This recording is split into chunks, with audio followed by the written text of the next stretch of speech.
आपके सिलेबस में दूसरी गलती है। इसके मानी मफहूम तशरीह देख लेते हैं। हज़ारों ख्वाहिशें ऐसी कि हर ख्वाहिश पे दम निकले, बहुत निकले मेरे अरमान लेकिन फिर भी कम निकले। डरे क्यों मेरा कातिल क्या रहेगा उसकी गर्दन पर, वो खून जो चश्मे तर से उम्र भर क्यों दम बेदम निकले। निकलना खुद से आदम का सुनते आए हैं लेकिन बहुत बेआबरू होकर तेरे कूचे से हम निकले। धर्म खुल जाए जालिम तेरे कामत की तराजी का, अगर इस तुर्राए पेचो हम का पेचो हम निकले। हुई जिनसे तवक्को हस्तगी की दाद पाने की, वो हमसे भी ज्यादा खस्ता तैरे सितम निकले। और मोहब्बत में नहीं है फर्क मरने और जीने का, उसी को देखकर जीते हैं जिस काफिर पे दम निकले। कहाँ मैं खाने का दरवाजा गालिब और कहाँ वाइज, पर इतना जानते हैं कल वो जाता था कि हम निकले। मिर्जा गालिब का शुमार उर्दू के बड़े गजल को शोरा में होता है। मिर्जा गालिब को फलसफाना शायर भी कहा जाता है और मिर्जा गालिब के यहाँ नेचुरल शायरी भी है। यानी फलसफाना शायर उसे कहते हैं जो कोई खास एक लॉजिक बयान करता है अपनी शायरी में, वो ऐसी बात कह दे जो तमाम ज़हनों पर जिसका असर हो। फलसफाना उसे कहते हैं। ये जो लफ्ज़ फलसफा होता है ना, फलसफा या फिलासफी या फिलासफर, यानी फिलासफी या फलसफा कहते हैं किसी बात की गहराई में जाना, किसी बात की तह में जाना। बल्कि उनके बारे में, फिलासफरों के बारे में बहुत सारे लतीफ़े बने हुए हैं, बहुत सारे शेर भी हैं। एक शेर है इनके फलसफी को बहस में खुदा मिलता नहीं, और दौर को सुलझा रहा है और सिरा मिलता नहीं। जो बंदा बात की तह में जाता है ना, आप ये कह सकते हैं कि हमारे यहाँ ये टीवी पे टॉक शो नहीं चलते। टॉक शो में आपने देखा होगा कि बस का तो एंकर इतनी गहराई की बातें कर जाता है ना, तय में जाएगा बात के, पूरे दिन की कोशिश करेगा। इस अंदाज को फलसफाना अंदाज कहते हैं। गालिब को एक फलसफाना शायर भी कहा जाता है। फिर गालिब को वजूदी शायर भी कहा जाता है, वजूदियत। गालिब के यहाँ फलसफा वजूदियत भी पाया जाता है। यानी गालिब के यहाँ जिन चीज़ों का वजूद नहीं है, वो कहता है कि वजूदियत एग्जिस्ट किसी चीज़ का करना। वो कहता है कि कायनात में वही चीज़ एग्जिस्ट करती है जिसका वजूद है, जबकि हमारे मज़हब में ऐसा नहीं है। मज़हब से गालिब का ये जो वजूदियत वाला फलसफा है, ये हमारे मज़हब से टकराता भी है। हमारे मज़हब में ऐसी कोई कैद नहीं है। बहुत सारी ऐसी चीज़ें हैं जिनका वजूद नहीं है लेकिन वो एग्जिस्ट करती हैं। बहरहाल हम यहाँ पे इस गज़ल पे बात करते हैं। हज़ारों ख्वाहिशें ऐसी कि हर ख्वाहिश पे दम निकले, बहुत निकले मेरे अरमान लेकिन फिर भी कम निकले। शायर कहता है कि इंसान के दिल में बहुत सारी ख्वाहिशात होती हैं, बहुत सारा वो सोचता है, अपने दिल में बहुत सारी तमन्नाएं पालता रहता है। अब क्या है कि इंसान क्योंकि मुख्तार नहीं है, इंसान मजबूर है। अल्लाह ताला मुख्तार है, अल्लाह ताला के इख्तियार में है। इसलिए एक बंदे ने ये कहा था कि मैंने अपने टूटते हुए इरादों से अल्लाह ताला को पहचाना। कि इंसान कुछ सोचता है, इंसान कोई अपनी प्लानिंग करता है, अपना एक मंसूबा उसका होता है, लेकिन उसका वो सारा मंसूबा फेल हो जाता है। आप बहुत सारे काम सोच के, मेरे साथ ही अक्सर होता है कि मैं बहुत सारे काम सोच के घर से निकलता हूँ और सारे काम हो जाते हैं। लेकिन कभी कभी ऐसे भी होता है मेरे साथ कई बार कि मैं बहुत सारे काम सोच के निकलता हूँ कि आज मैंने ये काम करने हैं और एक भी काम नहीं होता। ये सारी चीजें हमें क्या बताती हैं कि हम मुख्तार नहीं है। मुख्तार का मतलब ये होता है कि हमारे पास अख्तियारात नहीं हैं सारे, हम मजबूर हैं। अल्लाह ताला के साथ मुख्तार है, अल्लाह ताला के पास सारे अख्तियारात हैं, वो जो चाहता है वो करता है। इंसान जो चाहता है वैसा नहीं कर सकता। कभी उसके इरादे टूट जाते हैं, तो जब ये हमारे इरादे टूटते हैं, इसलिए कुरान पाक की एक आयत है ना, अल्लाहु खैरुल माकिरीन, के अल्लाह ताला बेहतरीन मंसूबा साज है। इंसान की अपनी प्लानिंग होती है। आपने कई दफ़ा वाक़यात ऐसे सुने होंगे ना, हमारे जानने वालों में पिछले से में एक वाक़या पेश आया, पिछले रमज़ान की बात है। रोज़े का टाइम, अफ्तारी बिल्कुल तैयार है, खजूरें नहीं थी। उनका बेटा कहता है जी मैं अभी ये मोड़ से खजूरें लेके आया। वो बाइक लेता है, जैसे ही बाहर निकलता है जल्दी मैदान उधर से टकराता है किसी गाड़ी के साथ, एट द स्पॉट उसकी डेथ हो जाती है। इसका मतलब क्या है कि प्लानिंग किसकी चलती है? अल्लाह ताला की। यहाँ भी यही है कि हज़ारों ख्वाहिशें ऐसी कि हर ख्वाहिश में दम निकले। इंसान की इतनी ख्वाहिशात होती हैं कि उनको पूरा करने के लिए इंसान अपनी जान तक कुर्बान करने के लिए तैयार हो जाता है, मरता है उन ख्वाहिशात पर। बहुत निकले मेरे अरमान, लेकिन फिर भी कम निकले। और शायर कहता है कि हमारे फिर सारे अरमान पूरे नहीं होते, सारी ख्वाहिशात हमारी पूरी नहीं होती। इंसान बेहतर से बेहतर की तलाश में रहता है ना, जुस्तजू के खूब से है खूब तक कहाँ, अब देखिए ठहरती है जाकर नजर कहाँ। या इसी तरह का एक और शेर है कि ये अलग बात के तामीर की तौफीक ना हो, वरना हर जहन में ताज महल हो सकते हैं। इंसान सोचता रहता है, मंसूबे बनाता रहता है, लेकिन इंसान के सारे मंसूबे पूरे नहीं होते। क्लियर होगी बात? आगे चले। डरे क्यों मेरा कातिल क्या रहेगा उसकी गर्दन पर, वो खून के चश्मे तर से उम्र भर यूं दम बेदम निकले। ये इस और तरह की बात है इस शेर में। गजल के अंदर यह खूबी होती है। आपने देखा ना, गजल का कोई मान नहीं होता। कभी आपने देखा गजल का मान नहीं लिखा होता, नंबरिंग लिखी होती है 1 2। फिर गजल का खुलासा नहीं लिखा जाता। उन्वान इसलिए नहीं लिखा जाता कि गजल का एक उन्वान होते ही नहीं। गजल के हर शेर में अलग बात होगी। पहले शेर में जमीन की बात, दूसरे में आसमान की, तीसरे में जन्नत की, चौथे में काफिरों की, पांचवें में मुसलमानों की, छठे में कोई बात की तरफ शायद चल पड़ेगा। हर शेर में अलग से एक बात बयान की जाएगी, लिहाजा गजल का खुलासा नहीं हो सकता, समराइज नहीं हम गजल को कर सकते। फिर इसी तरह गजल को कोई उन्वान भी नहीं दिया जा सकता। पहले शेर में शायर ने कहा कि हजारों ख्वाहिशें ऐसी कि हर ख्वाहिश पे दम निकले। अगले शेर में कहता है कि डरे क्यों मेरा कातिल क्या रहेगा उसकी गर्दन पर। शायर कहता है कि जो मेरा कातिल है वो मुझे कत्ल करने से डरता है। असल में इशारा उसका अपने दोस्त महबूब की तरफ है। वो ये कहता है कि वो मुझे मारने से डर रहा है कि अगर उसकी वजह से मैं मर गया, मेरी जान चली गई या मैंने खुदकुशी कर ली तो मेरा खून उसकी गर्दन पर आ जाएगा। ऐसे ही होता है बस, कहते एक बंदा दूसरे को मारना चाहता है लेकिन नहीं मारता। क्यों नहीं मारता? इसलिए नहीं मारता कि वे उसका खून कहीं ना कहीं मीडिया के थ्रू पकड़ा जाएगा। आजकल तो फिंगरप्रिंट के थ्रू पकड़ा जाता है, डीएनए टेस्ट से बंदा पकड़ा जाता है, फिंगरप्रिंट कहीं ना कहीं बंदा पकड़ा जाता है, कातिल बच नहीं सकता। शायर कहता है कि जो मेरा कातिल है वो मुझे कत्ल करने से डर रहा है कि कहीं मेरा खून उसकी गर्दन पर ना आ जाए। लेकिन अगले मिसरे में देखिए, वो खून जो चश्मे तर से उमर भर यूं दम बेदम निकले। शायर कहता है लेकिन वो जो खून है, क्योंकि जब हम किसी को कत्ल करते हैं तो उसका खून निकलता है, तो शायर कहता है कि जब हम किसी को दुख देते हैं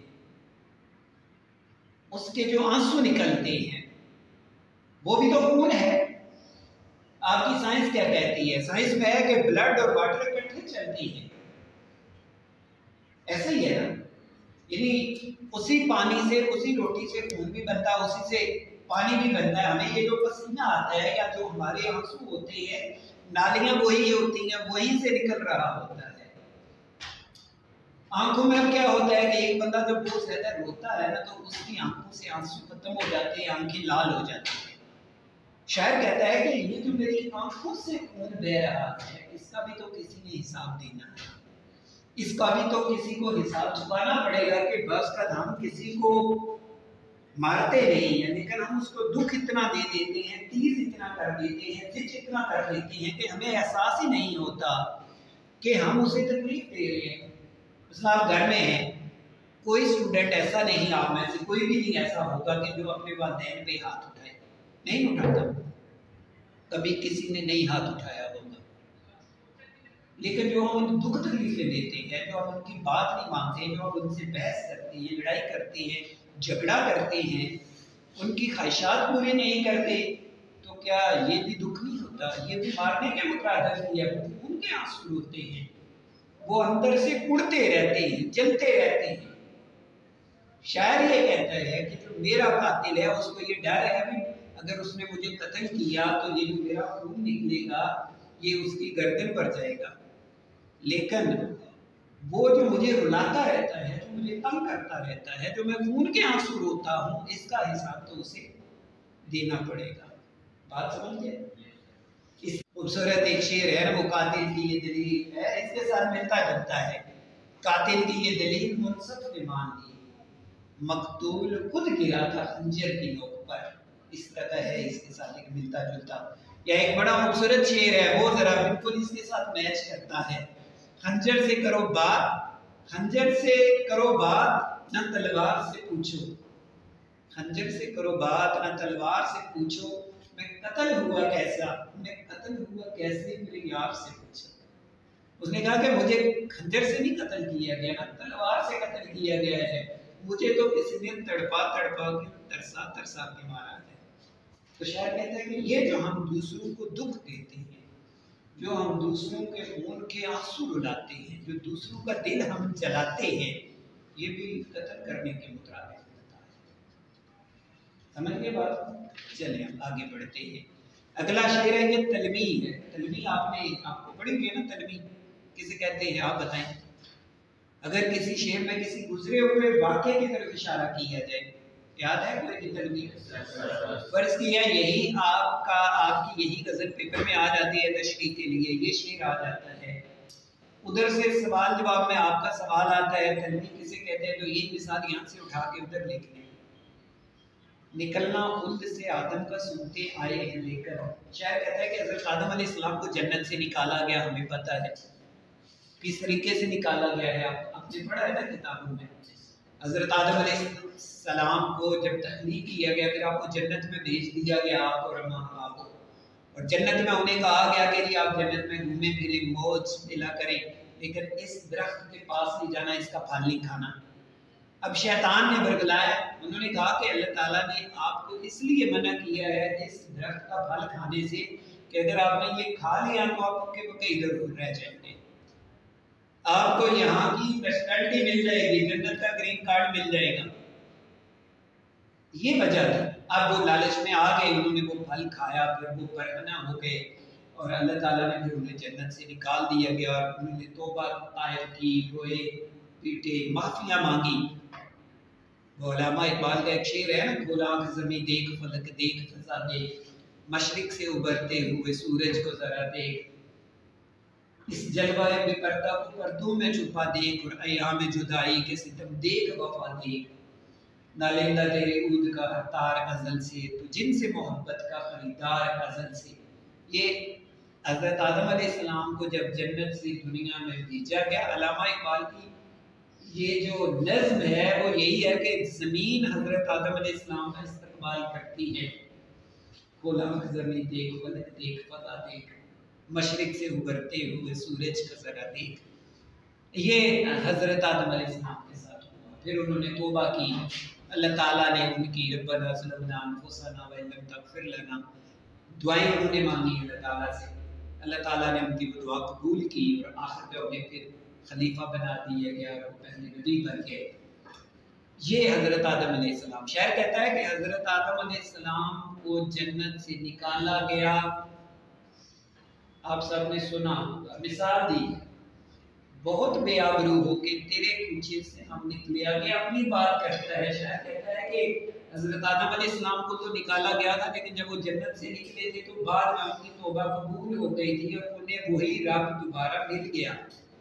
उसी अल्लाह ताला ने उन्हें अपना नायब बना लिया, उसी अल्लाह ताला ने उन्हें खिलाफत दे दी, उसी अल्लाह ताला ने उन्हें जद्दुल अंबिया बना दिया, जद्दुल आदम, आदम का बाप, इंसान का बना दिया, उनका मकाम मौजूद। लेकिन वो अपने बारे में कहता है कि मुझे ऐसा कुछ भी नहीं मिला, मैं जब भी महबूब की गली में गया ना तो मुझे धक्के ही मिले, दुत्कारे गया, घंटी लगाई गई ना, मतलब यही है बहुत बेआबरू हो गए तेरे पीछे से हम निकले। वो शेर है बड़ा खूबसूरत है ना, बहुत आरज़ू थी गली की तेरी, यहाँ से लहू में नहा कर चले। बात समझ? इन्हीं दो बातों को जोड़ा है शायद में कि हजरत आदम अलैहिस्सलाम को जन्नत से निकाला गया, रुसवाई हुई। शायद कहता मेरी ज्यादा हुई थी, क्योंकि हजरत आदम अलैहिस्सलाम को तो बाद में उनकी तौबा कबूल हो गई और उन्हें हजरत आदम अलैहिस्सलाम को उनका महबूब मिल गया दोबारा अल्लाह ताला के साथ, लेकिन मुझे नहीं मिला। बहुत बेआबरू होके तेरे कूचे से हम निकले। तेरे कूचे यानी वो अपने महबूब की बात करता है कि तूने तेरे कूचे में क्या, मैं जब भी गया हूं तो मुझे धुतकारा गया है, तू मुझे नहीं मिला। अब आगे आ जाए अगला शेर और तरह की बात, ये शार से मैं बात करूंगा इस पर कि बरम खुल जाए जालिम तेरे कामत की दराजी का, अगर इस तुर्राए पर पेचो हम का पेचो। शेर अब इसमें और तरह की एक बात। अब आप देख रहे हैं पहले शेर में क्या बात थी, दूसरे में क्या, तीसरे में क्या, चौथे में क्या, अब पांचवें शेर में, पहले शेर में हजारों ख्वाहिशें ऐसी, दूसरा है डरे क्यों मेरा कातिल, तीसरे शेर में निकलना खुद का आदम से, चौथे में उसने महबूब की दराज कर दी, उसके लंबे कद की तारीफ कर दी है, पांचवें शेर में जरा मुख्तलिफ सी बात की है। ये एक नेचुरल बात की है शायद, वही जिनसे तवक्को हस्तगी की दाद पाने की, वो हमसे भी ज्यादा खस्ता तैगे सितम निकले। शायद कहता है कि बहुत का हम किसी को अपना दुख बयान करते हैं, दुख बयान करते हैं, किसी को अपना दुख सुनाते हैं, अपने दिल का दर्द सुनाते हैं, हम किसी को अपनी परेशानी सुनाते हैं और पता चलता है वो आपसे ज्यादा परेशान है। ऐसे होता है बस हम किसी के अंदर जान के नहीं देखते। आप यहाँ क्लास के हैं ना स्टूडेंट, आप हो सकता है कि ये सोचें कि यार मैं पता नहीं ज्यादा परेशान हूँ, मेरे दुख ज्यादा है, आगे वो उसके दुख जब ये उसको सुनाए तो उसके दुख और ज्यादा निकले। यहाँ भी शायर ने यही कहा है कि मुझे जिनसे अपने खस्ता हाल की दाद पानी थी, यानी मैंने जिनको अपना खस्ता हाल सुनाना था, किसी को अपना बुरा हाल सुनाना था जिनको मैंने, वो हमसे भी ज्यादा खस्ता तैरे सितम निकले। वो कहता है कि मैं अगर किसी को हाल सुनाने की कोशिश की तो मुझे बाद में पता चला कि उसका हाल तो मुझसे भी बुरा है। लेकिन ऐसे होती है ना तकलीफें, और फिर बंदे को सब्र शुक्र आ जाता है। शेख सादी रहमतुल्लाह अलैह का एक वाक़या है, मैंने आपको सुनाया था, वो सफर पे निकले हुए थे तो रास्ते में उनका जूता टूट गया। अब जब उनका जूता टूट गया तो उन्होंने अल्लाह ताला से शिकवा किया, भाई अल्लाह इतनी बड़ी तेरी कायनात है और मैं तेरा एक नेक बंदा हूँ और मेरे पास जूता नहीं। शेख सादी नमाज का टाइम हुआ, एक मस्जिद में गए, जब वो नमाज पढ़ने के लिए मस्जिद में गए, वहां पर देखा एक बंदा उसके पाँव नहीं, वो जूते को उन्होंने तौबा की, रोए, उन्होंने कहा अल्लाह मुझे भी जूते चाहिए, मेरे पाँव तो सलामत है। हमारे यहाँ देख लें, हमारे उर्दू के प्रोफेसर है कमर सुल्तान साहब, अब वो देखे वो डिसेबल है, वो चल नहीं सकते, देखा चेयर व्हील चेयर पे होते हैं। अब क्या, अब देख लो ना वो गाड़ी चला सकते हैं ना कोई काम, सिर्फ रोटी खा लेते हैं अपने हाथों से, वॉशरूम जाना है तो भी दूसरों के मोहताज हैं। अब एक बंदा ये कहे कि ज़ाहिर तौर पर वो बड़े मजाक भी करती हैं, हंसते रहते हैं, लेकिन उनके अंदर की कैफियत वो ही जानते हैं। तो शायर कहता है कि हुई जिनसे तवक्को खस्तगी की दाद पाने की, कि मैंने जब भी किसी को अपना बुरा हाल सुनाना चाहा तो पता चला कि उसका अगले का हाल मुझसे भी बुरा है। तो एक बड़ा खूबसूरत एक शेर है कि रोज कहता हूँ उन्हें कहूंगा हाले दिल अपना, रोज सोचता हूँ कि उन्हें कहूंगा हाले दिल अपना, वो अपनी ही दास्ताने गम सुना जाते हैं। कि मैं उन्हें अपना हाल सुनाना चाहता हूँ लेकिन वो अपना दिल का दर्द सुना चाहते हैं। तो ये अच्छा शेर है कि जहाँ पर एक और बड़ा खूबसूरत शेर है कि जहाँ में किसी की आंख नम नहीं, तो ये ना समझना कि उसको कोई गम नहीं। या एक और शेर है वो भी इसी तरह का है कि महफिल में कुछ ऐसे नहीं, दुनिया में कुछ ऐसे लोग भी होते हैं महफिल में तो हंसते हैं, तन्हाई में रोते हैं।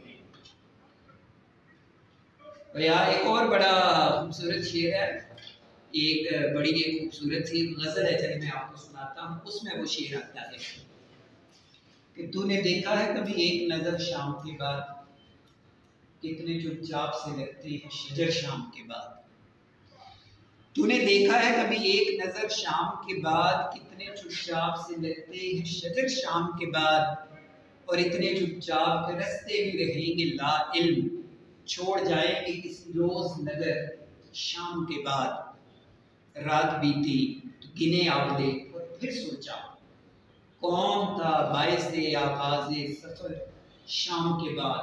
अब ये अगला जो शेर है बिल्कुल इसके साथ मिलता जुलता शेर वो है कि तू है सूरज तुझे मालूम कहाँ रात का दुख। शायर ने सूरज को कहा है कि तू है सूरज तुझे मालूम कहाँ रात का दुख। तू मेरे घर में किसी रोज उतर शाम के बाद। सूरज है चमकता है, सूरज को क्या पता अंधेरा क्या चीज है। शायर कहते हैं कि सूरज तो दिन को चमकता है, कभी रात के अंधेरे में हमारे घर आके तुझे पता चले कि हमारा क्या हाल है। तो यहाँ भी उसी तरह की एक बात शायर ने की है।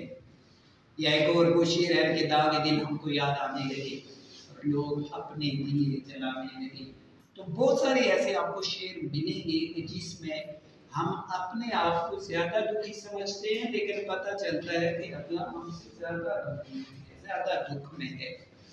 और अगला शेर मोहब्बत में नहीं है फर्क मरने और जीने का, उसको देख कर जीते हैं जिस काफिर पे दम निकले। और शायर कहता है कि मोहब्बत में जीना मरना बराबर होता है, यानी इंसान जीता भी है तो मरता भी है। मोहब्बत के दुख ऐसे होते हैं जो इंसान को जीते जी मार देते हैं। इसकी बाकी तशरीह फिर आप की बुक से पढ़ लेना। ये इश्क नहीं आसान इतना ही समझ लीजिए, एक आपका दरिया है और डूब के जाना है। आने पर कहाँ बाइस पर इतना जाते हैं, कल वो चाहता था कि हम। ये जो शोरा है ना, ये वाइज पे नसीहत करने वालों पे शेख पे बड़ी तंज करते रहते हैं, यानी जो उन्हें समझाए ना, यानी ये मोहब्बत में ना ये एक मोहब्बत में एक लाजमी अंसर है कि जो आपको समझाएगा। मोहब्बत अंधी होती है, इसलिए वो एक लतीफ़ा नहीं आपने सुना हुआ कि मोहब्बत अंधी होती है और शादी आंखें खोल देती है। मोहब्बत पता करता है दीवाना हो जाता है, वो कहता है कि जी बस तू ही सब कुछ है। मोहब्बत में फिर जब शादी होती है फिर बंदे की आंखें खुल जाती है। शादी से पहले बंदा क्या कहता है कि तुम जो कह दो तो चांददार को तोड़ लाओ, ऐसे ही होता है।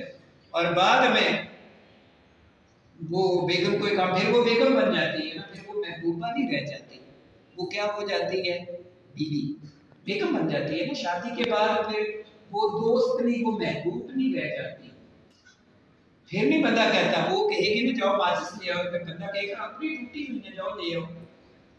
फिर उसके बाद शादी से पहले बंदा कहता है कि सिर्फ तुम, और शादी के बाद तुम कौन और मैं कौन। फिर ये होता है। यहाँ भी है इन शुरा के यहाँ। अब मैं बात इसलिए कर रहा हूँ कि मोहब्बत में जब हमें कोई समझाता है वो बंदा हमें बड़ा बुरा लगता है। कोई आपको समझाएगा कि यार ये काम अच्छा नहीं है, बात आ रही है, इसमें कोई फायदा नहीं है, नुकसान है, तो बंदे को बड़ा गुस्सा आता है, बड़ी चिढ़ होती है। बंदा कहता है इसको ज़्यादा पता है, मुझे पता है अपनी फीलिंग्स का। यहाँ में शायर ने उसी वाइज पे तंज की है। शायर कहता है कि ये जो वाइज हैं ये हमें तो मना करते रहते हैं कि मैं खाने में न जाया करो, बुरे कामों की तरफ मायल ना हुआ करो। वो कहता है कि कल जब मैं खाने से निकल रहा था तो देखा तो वाइस भी उधर ही जा रहा था। तो कहता है कि ये जो लोग हैं ये दूसरों को नसीहत करते हैं, मतलब ये है कि हर इंसान कहीं ना कहीं मोहब्बत का शिकार होता है। हम दूसरों को जब समझा रहे होते हैं, फर्ज किया मैं आपसे ये कहता हूँ कि मोहब्बत का इंजाम बुरा होता है, तो इसका मतलब क्या होगा कि मैं उस बुरे इंजाम से गुजरा हूँ। मैं उस चीज़ से गुजर चुका हूँ। तो यहाँ पर मैं आपको मेरे एक उस्ताद मोहतरम हैं अब्दुल रऊफ साहब, उनका एक शेर भी इसी तरह का है कि बाइस तुझे हुआ क्या है किसके चुराए जाम तूने, बाइस तुझे हुआ क्या है किसके चुराए जाम तूने। जो बाइस है नसीहत करने वाला है, कि दूसरों को तो नसीहत करता है, नहीं ये काम अच्छा नहीं है, लेकिन खुद भी वो काम करता है। इसी पे एंड करते हैं प्रेयर में आपको